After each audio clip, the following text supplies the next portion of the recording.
Seja muito bem-vindo ao programa de treinamento, como é que é? Seja muito bem-vindo ao podcast dos milionários. Eu me chamo Alan Caldas e estou aqui hoje com o Stanley da Contare. Eu viajei do Rio de Janeiro até São Gonçalo do Sapucaí para poder conhecer esse excelente profissional de contabilidade. Dá um alô aí, conta um pouquinho aí Prazer é meu estar recebendo o Alan aqui. Um cara que eu já acompanho faz muito tempo, inclusive assisto algumas partes dos cursos que são muito importantes para os gestores, para os empreendedores na área de telecom. E desde quando eu comecei a acompanhar, vi um grande potencial para a gente estar atuando nesse mercado. Como ele já me apresentou, meu nome é Stanley, eu sou contador, possuo uma especialização na parte de gestão tributária, planejamento, e sou proprietário da Contare Contabilidade. Contabilidade especializada para produtores. E me diz uma coisa, o que a Contare faz? Hoje a Contare ela presta consultoria e assessoria para empresas do ramo de telecom. Vocês são os contadores dos provedores? Isso, a gente é o contador dos provedores. É especialização de provedores de internet. A gente foca nesse mercado. Agora vem cá, por que o provedor tem que contratar um contador que é especializado em provedor? Bom, isso não é uma obrigação do provedor, do empresário do ramo de provedor de internet contratar um profissional especializado em provedor. Isso é importante. Por quê? Hoje uma contabilidade tradicional, ela atua em geral, no mercado em geral, um padrão. Atua na lojinha, comércio, serviço, isso, oficina. E normalmente esse mercado eles são baseados num normativo padronizado, certo? O provedor já é diferente, é uma tributação diferente, é uma legislação diferente. Ele possui um órgão fiscalizador enorme que é a Anatel. Então, hoje um contador especializado ele fornece para o empreendedor no ramo provedores de internet, mais informações e segurança. Agora vem cá, vocês hoje então é uma empresa de contabilidade especializada em provedores. Isso, a gente trabalha exclusivamente com provedores. Mas nem sempre foi assim. Como é que isso começou? Sim. Conta a história. Isso começou como? Como é que foi o primeiro cliente provedor? Então, eu já atuava, até hoje eu tenho clientes do mercado. De outros segmentos. Sim, de outros segmentos. São clientes que a gente captou antes de implantar a contabilidade especializada. E a gente captou um cliente que ele desenvolve software especializado para provedores. E na gestão do software, a gente sempre bate a papo, né? É uma empresa que tem um sistema de gestão, vende um sistema de gestão para provedor. Isso. Pode falar qual é? É a Novalink. Novalink. Novalink, sim. Mas o nome do sistema é Novalink? Não, o nome do sistema, se eu não me engano, é Nuvem. Não, esqueci. Tudo bem. Esqueci. É o pessoal da Novalink. E eu tive lá conversando com eles e eles me indicaram algumas falhas, algumas carências que os provedores tinham. Entendeu? Que eram quais? Que era a questão de emissão de nota fiscal, gestão interna de provedores de internet, tributação. Hoje os provedores eles acabam pagando tributos a mais, entendeu? Questão também de... Tá, mas essa empresa de software, ela não era um provedor, mas você era o contador deles? Sim. Da empresa de software. Da empresa de software e agora eles também têm um provedor. Ah, tá, também tem. Sim. Mas passou a ter posteriormente. Passou a ter isso. Eles foram seu primeiro cliente, provedor? Foi o cliente que me incentivou, me mostrou o mercado, a carência do mercado e eu vi uma oportunidade. Ao pesquisar... Aí você passou a se especializar? Passei a me especializar porque eles me indicaram clientes nesse ramo. E esses clientes demonstraram as dores deles para mim, os problemas deles para mim. E esses problemas não eram os problemas que eu estava acostumado a resolver no escritório, na minha empresa. São problemas diferenciados, com embasamentos diferenciados. As previsões na legislação não estavam no mesmo local que os clientes que eu estava acostumado a... Não é a mesma coisa que uma loja, que um bar, que uma lanchonete, é diferente. Não, totalmente diferente. E quando eu ingressei nesse mercado para estar dando essa assessoria para esses clientes, eu vi que a dificuldade não era apenas deles, era em geral. com todos os provedores de internet. Passei a frequentar... Então, quem está nos assistindo, muito provavelmente, tá fazendo alguma merda, né? Tá pagando imposto errado ou tá pagando um imposto mais caro. Com a experiência que eu tive no mercado, com certeza deve ter algo para se alterar, para retificar. Alguma coisa dá para implantar na empresa para beneficiar a gestão dele, para beneficiar a segurança dele. Bom, então foi através desse primeiro cliente, que era uma empresa de desenvolvimento de software, que você começou a história de especialidade de provedor. Sim. Mas antes da gente falar nessa questão de imposto, etc, etc, etc, muita gente fica o tempo todo, e no meu curso eu ensino muito isso para os meus alunos. Eu até sugiro que os meus alunos, eu não sei se essa orientação está certa, tá? Você pode até falar que está errada, caso esteja. Eu falo para os meus alunos, olha, assiste o meu curso antes de você entrar em contato com o contador. Sim, eu acho importantíssimo. Após eu conheci teu curso, você me apresentou ele. Ali você não trata só de questões técnicas, como questões técnicas internas do provedor, você fala... Fibra, rádio, né? Não fala só disso, né? Você aborda conceitos legais referente à gestão de recursos humanos, você já falou. Certo? Você aborda um pouco de tributação, você dá uma base legal, você entrega para o teu aluno os princípios que ele precisa saber. Então por que eu oriento isso? E isso é importante para quem está nos assistindo. Eu oriento o meu aluno a assistir o curso. Tem muita gente que fala, não, eu vou abrir a empresa, depois eu compro o curso. Eu falo assim, não faz isso não, pelo amor de Deus. Pra mim seria bom demais, né? Ele vinha abrir a empresa comigo para depois levar, mas eu como profissional... Só que o problema é que se ele fosse procurar diretamente você, tudo bem. Só que nem todo mundo que assiste meu curso... Verdade.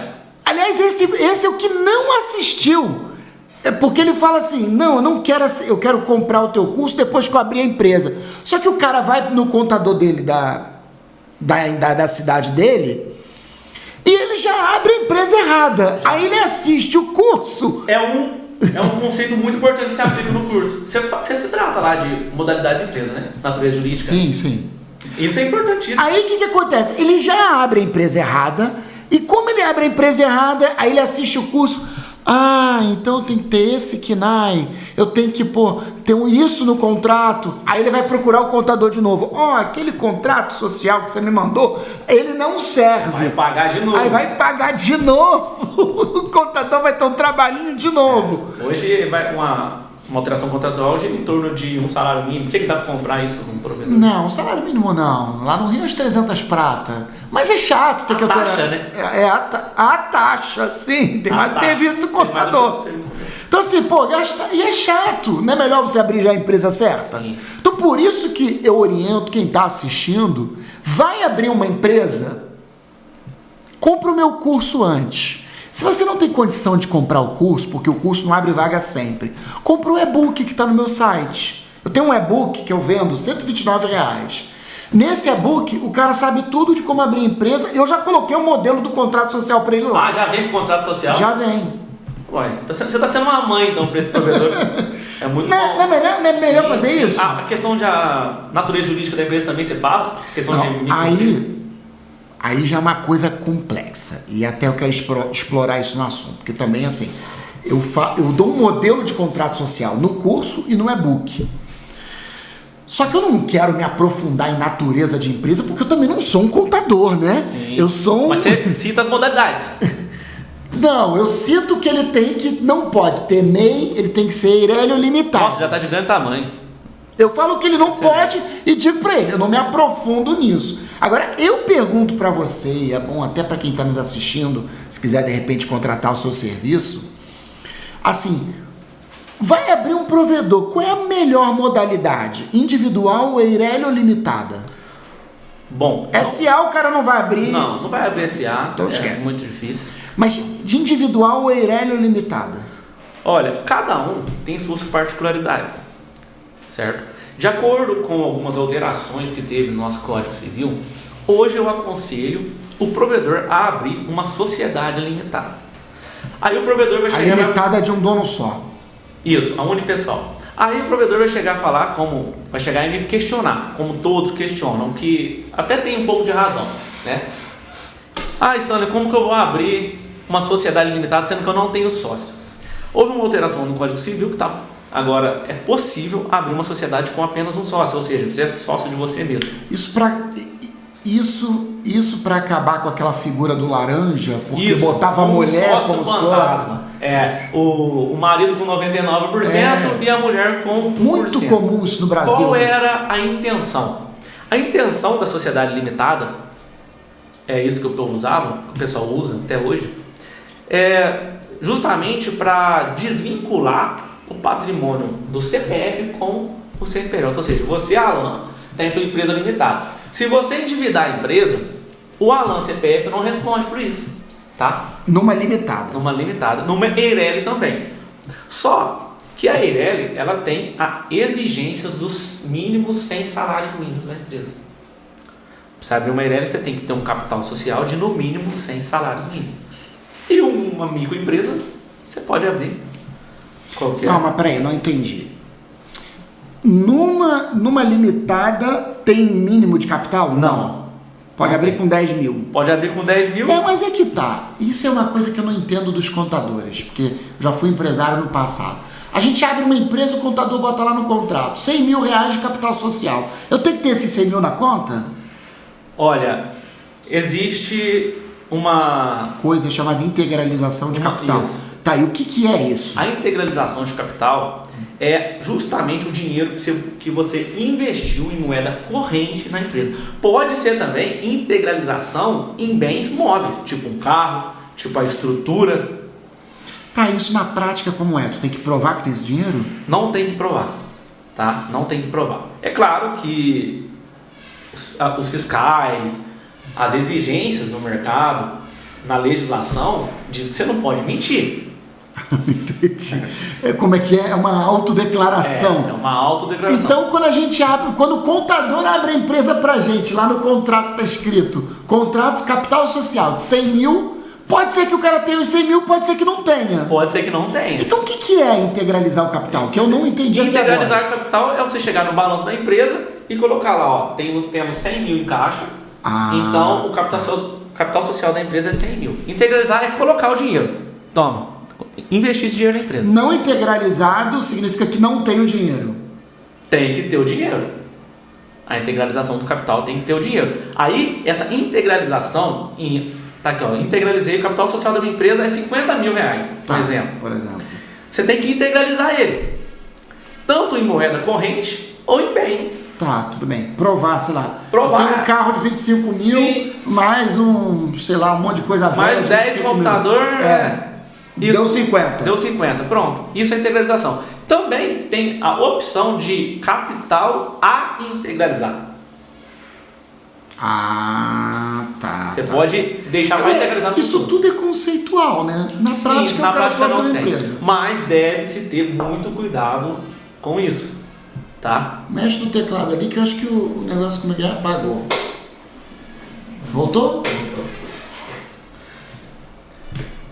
Tá, tudo bem. Então, assim, na prática, abre-se o contrato social. E o que o contador tem na cabeça para escolher um valor para botar naquele contrato social? Então, normalmente, ao abordar o cliente, eu e aqui a nossa empresa, a gente acostuma a explicar o que é o capital social para o cliente e perguntar, olha, qual é o valor investido na empresa para a gente colocar como capital social da empresa. Daí ele fala, olha, eu já investi 50, vou investir mais 20 e tem mais 10 no caixa. Eu botei um mobiliário, comprei computador, comprei um carro, comprei não sei o quê. Aí a gente junto tudo isso e coloca. Decide. Sim. Entendi. É bens da empresa. Entendi. Decide aí com base. Sim. Tá, e aí voltando para a questão do individual, Eireli ou limitada. Então, na limitada, o sócio está protegido da rotina da empresa. O sócio está protegendo o patrimônio pessoal. Ele divide o patrimônio pessoal com o patrimônio empresarial.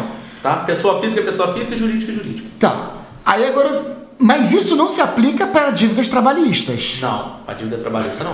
Isso que eu quero deixar bem claro, dívida né? trabalhista, se a empresa tiver aí dívida com o INSS, fundo de garantia, quem responde são os sócios. Tá. Então pode ter como a empresa que for, Até no MSA também. SA, principalmente. Até, parece que fosse. Se tiver dívida trabalhista ou dívidas previdenciárias, o dono, ele responde. Pode piorar bem o dono. Ele responde por aquilo. O que difere de outras dívidas. Sim, pode ser fornecedores. Emissão de debêntures, fornecedores. Aí o patrimônio dele está protegido. O patrimônio dele pessoal está protegido. Então, na prática... Ela limita. Na prática, a empresa Eireli não serve mais para mais nada, né? O Código Civil ele foi alterado justamente por isso.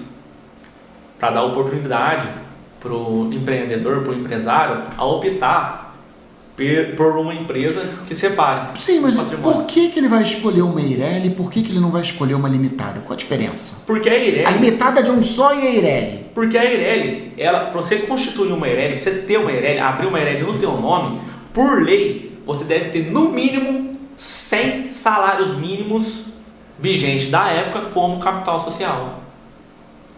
Eu tenho uma Eireli. Você tem uma Eireli, mas você tem 100 mil guardado no banco quando você está começando o teu provedor? Não. E quando eu abri a Eireli, ele não botou capital social de 100 mil, não. Botou de 80. Porque o salário é 800 na época, né? Ah, é verdade. Sim, verdade. Era mais barato. Sim. Só que quem tem... Aí chega aí um aluno novo seu, fala que vai abrir uma Eireli. Tá. Ele não tem os 100 salários mínimos. Tá. E coloca lá 100 salários mínimos como capital social da empresa. Certo? Certo. Quem tem 100 salários mínimos... Por que o Código Civil escolheu a Eireli com no mínimo 100 salários mínimos e a limitada com o capital que quiser? Não sei. Acho que quem inventou isso não deve nem estar vivo para responder. Tá? Porque eu acho que a nossa legislação ela é toda... Não, acho que talvez seja um equívoco, assim... Fizeram primeiro a Eireli e depois modificaram a questão da limitada. Sim, por não poder modificar a Eireli, descaracterizar a empresa. Hoje já tem muitos Para não descaracterizar as que já existem. Sim. Então talvez vai descontinuar com o tempo. Eu não estou vendo aqui no escritório mesmo, faz muito tempo que a gente não faz... Que não abre nenhuma Eireli. Nenhuma Eireli. Justamente por isso. É muito arriscado você abrir uma Eireli hoje, porque se você não tiver esses 100 salários mínimos, como a gente já abordou aqui, não precisa provar. Tá, eu sei. Certo? Mas quem tem 100 salários mínimos no banco, tem que declarar um imposto de renda. Entendi. Certo? Então eu falo assim, o Alan constituiu, eu como fiscal da Receita, assim, o Alan constituiu uma Eireli, tem 100 salários mínimos no banco. Mas ele nunca declarou, vamos lá ver o que é, né? E pronto. Se você não tiver uma origem para isso, você é tributado em 27,5% como pessoa física. Então tem essa questão. Por uma falta de orientação. Isso aí, então assim, o provedor de internet que vai abrir um provedor, né, que vai abrir uma empresa, o melhor é abrir a limitada com um capitalzinho do que ele vai montar ali, né? Sim. Se for 30 mil, 20 mil, 50 mil, né? Sim. Hoje toda orientação que é solicitada a mim, inclusive os seus alunos que já vêm conversar comigo com uma base muito boa por conta de ter assistido teus cursos, então eles já não vêm 100% leigo, eu faço questão de explicar isso a eles. Então, tem os dois que eu indico para você. Tem quem é aluno e tem quem não é aluno. Sim, principalmente isso. Mas se tratando dos alunos que estão chegando agora no mercado. Tá. Eu sempre, ao bater esse papo com eles, até eles por si próprios, escolhem abrir uma limitada. Entendi. Hoje em dia, isso. E a tal da empresa individual? A empresa individual, ela não é uma pessoa jurídica. Ela é equiparada com uma pessoa jurídica. Certo? Tá. É o Alan que tem o CNPJ. Porque exatamente tem o Alan. Porque você pode ver que o nome dela é o seu nome. A razão social dela. E a Anatel aceita, né? Aceita. A Anatel aceita porque o empresário individual ele pode exercer atividade de ACM. Sim, pode. Agora, tem uma outra questão aí, você vê como é que às vezes é complicado, né? São muitas modalidades, né? Bastante. Existe uma outra questão muito mais complicada. O cara tem um MEI. MEI não pode tirar a dispensa SCM, isso aí a gente já sabe, né? E até outro dia eu conversei contigo, como é que é? Mas o sistema da Anatel aceita? Eu falei, não sei porque eu nunca testei isso. Mas tu comentou que acha que não, né? Não aceita porque eles precisam do contrato social da empresa ou do requerimento de empresário. Tudo bem, mas a Anatel tem um sistema que é um formulário. depois que você preenche aquele formulário, ele vai lá e gera a dispensa do cara. Só que eu não sei se esse sistema da Anatel vai lá na Receita Federal e confere se o cara é MEI ou não. Tem uma integralização sim. E não sai na hora? Não sai na hora. Sai na hora. Sai na hora? Sai na hora. Na hora. Então, o quadro social o quadro de atividades da empresa, do CNPJ, ele é integralizado e é importado para dentro do sistema da Anatel. A hora que eles colocam lá o CNPJ tudo certinho, vai passar pela validação e se não tiver atividade de SM, não é validado. Tudo bem. Mas aí agora vem o problema de verdade. Todo mundo pergunta isso, eu falo, não, MEI não pode, você tem que abrir uma empresa. É possível alguém que tem um MEI transformar o MEI num CNPJ de alguma dessas modalidades? Como é que faz isso? A gente faz a comunicação, certo? No site da Receita Federal, no Simples, em especial no site do Simples Nacional, a comunicação de desenquadramento do MEI. Após esse desenquadramento, deve haver uma alteração contratual, certo? Uma comunicação para a junta comercial. Só que aqui tá, o MEI não teve contrato social. Não teve. Aí quando você desenquadra ele do MEI, que passa a ser uma microempresa, a gente faz uma alteração contratual nele para solicitar esse desenquadramento. A gente vai solicitar aí um contrato social para ele. Mas para ter um contrato social, a gente tem que passar ele para uma sociedade limitada. Porque quando ele é desenquadrado do MEI, ele passa para empresário individual. Então aí a gente chegou onde eu queria. Então ele tem o MEI, só que do MEI ele vira um empresário individual e aí você faz alteração contratual para acrescentar atividade SM. Eu não aconselho. Não aconselho. Melhor dar baixa do MEI e abrir uma limitada. Mas o meu MEI tem 5 anos. Idade de empresa hoje não invoca nada. Não quer dizer nada. Nada. Antes até invocar. Hoje não tem credibilidade nenhuma. Então, quem tem um MEI, isso é até uma sacada para a Daiane poder depois fazer a edição. Quem tem um MEI é melhor dar baixa e abrir uma limitada. Isso. Com certeza. Abre uma limitada, zeradinha, com CNPJ novo. Dá entrada lá na sua licença da Anatel. Dá entrada na licença da Anatel, sai no mesmo dia. Sim. E aí ele toca a vida dele e resolve. Então, um assunto muito bom, você no seu curso aborda, você incentiva a pegar um credenciamento? Total. A outorga você... Eu mando o provedor correr da SM. Eu acho que ele deve correr da SM. Melhor coisa é a dispensa, porque a dispensa tem menos exigências, e não só porque tem menos exigências, porque é claro que assim, a dispensa tem que informar a CICE, tem que informar o SFUST, só que eu acho o seguinte, tudo isso é uma instrução normativa, não, é uma norma regulamentadora, então isso cai a qualquer momento. Então, por exemplo, olha só uma coisa que eu acho um absurdo, o provedor está no Simples Nacional, todo mês ele tem que informar o negativo da SFUST. O que eu acho uma coisa idiota. Sim. A Anatel... Eu acho que ele tem que informar quando ele está no SFUST e quando ele está pagando. Não me informar que não está no SFUST. Sim. Não é meio bobo isso? Então assim, isso é meio bobo porque alguém lá na Anatel ainda não se reuniu para falar, gente, vamos aqui fazer uma portaria e derruba isso a qualquer momento. Então quando o cara está no SCM... talvez o conselho não pense dessa forma. E a Anatel, ela anda enxugando todas as instruções normativas dela. Ela está simplificando? Anda simplificando. Ao longo dos anos, ela fez até tem até na internet, tá com o negócio ali. Tem até na internet um trabalho que a Anatel fez de análise de toda a carga regulatória. Eles pegaram aí cerca de 40% das normas que não são mais usadas, eles revogaram, e das 60% das normas que tiveram, eles, adaptaram elas para poder... Eu sei disso porque toda vez que sai uma instrução normativa, uma portaria da Anatel nova que tem impacto nos provedores, eu estudo. Eu estudo porque eu lido com isso. Lógico, tem que estar atualizado. Tem até um engenheiro meu, amigo meu, que é o Felipe Neri, ele fala assim, Alan, você é a única pessoa que ler Não duvido disso, não. portaria da Anatel. Então assim, eu tenho que ler isso porque eu preciso produzir vídeos. Cada 100 sai uma importante, né?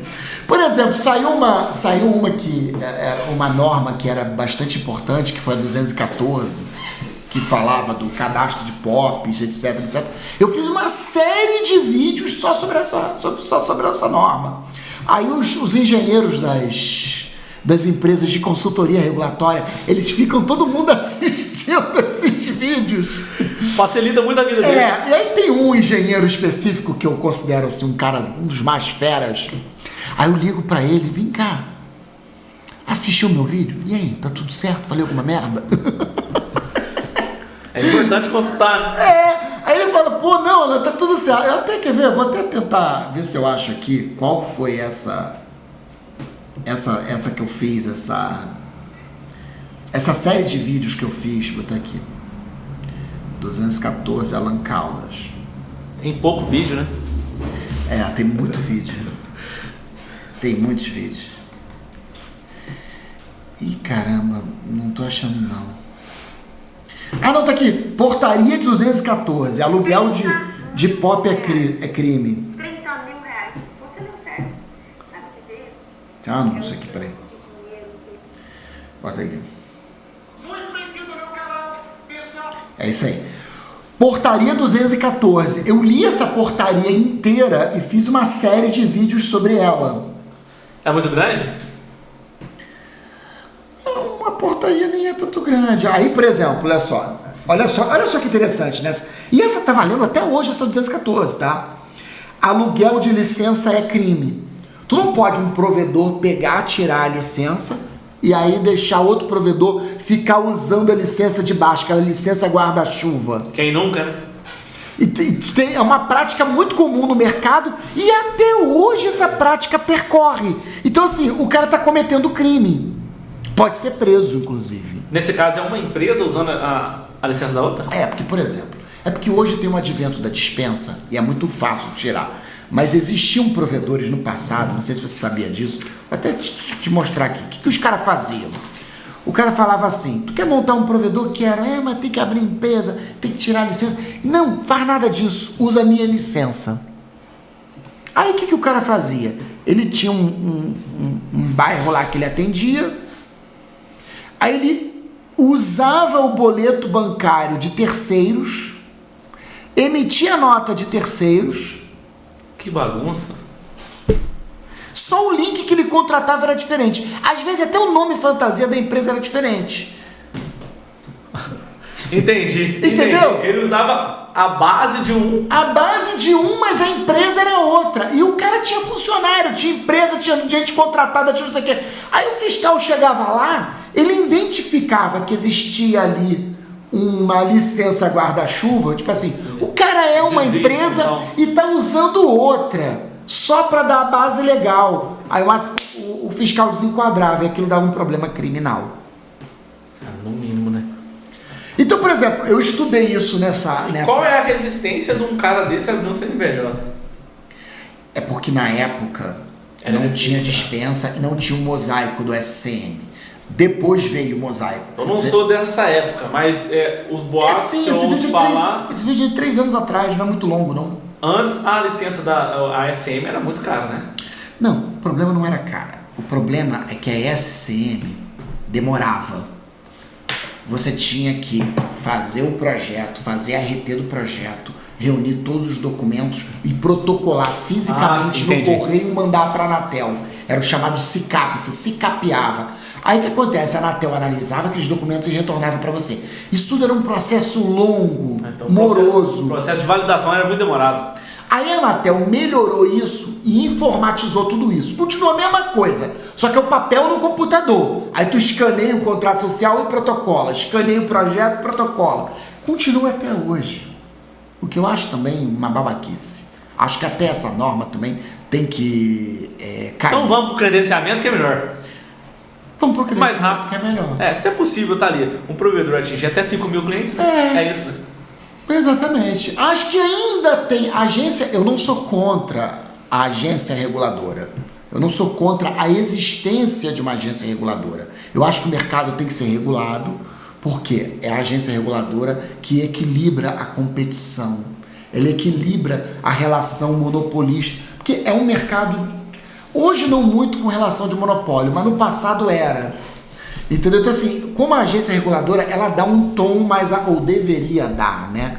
Um tom mais ameno, ela ameniza a situação entre o consumidor e o fornecedor. Sim, entendi. Então eu não sou contra. Só que o problema é que você cria uma agência reguladora e nessa agência reguladora ninguém inventa tudo quanto é tipo de detalhe para atrasar a vida do empresário. E o Brasil tem que ser um lugar bom de empreender. Tem que parar de desburocratizar. Tem que simplificar as normas, tem que simplificar a legislação. Tem que ser uma coisa simples. Então por isso que eu oriento os meus alunos.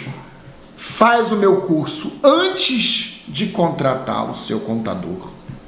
Por quê? Porque quando você for procurar o seu contador, você já sabe o que o contador vai fazer, como que ele vai se comportar, qual é o contrato social que ele tem que ter. Certeza. Ou então procura um contador já especializado como a Contari. Por isso que a gente está aqui juntos. Com certeza. Eu já notei uma diferença muito grande quando chega intenções de empreendedorismo no meio de provedores de internet, chega alguém a me procurar. Stanley, peguei teu número no site, peguei teu número no YouTube e eu quero saber como faz para abrir um provedor de internet. É diferente do cara que já vem com uma base legal, que é um exemplo, um cara que consumiu o teu curso. Entendi. Entendeu? O cara que vem cru, que vem 100% leigo, com certeza ele já passou por meios capitalistas, ele gastou dinheiro que ele não precisava gastar. Sim.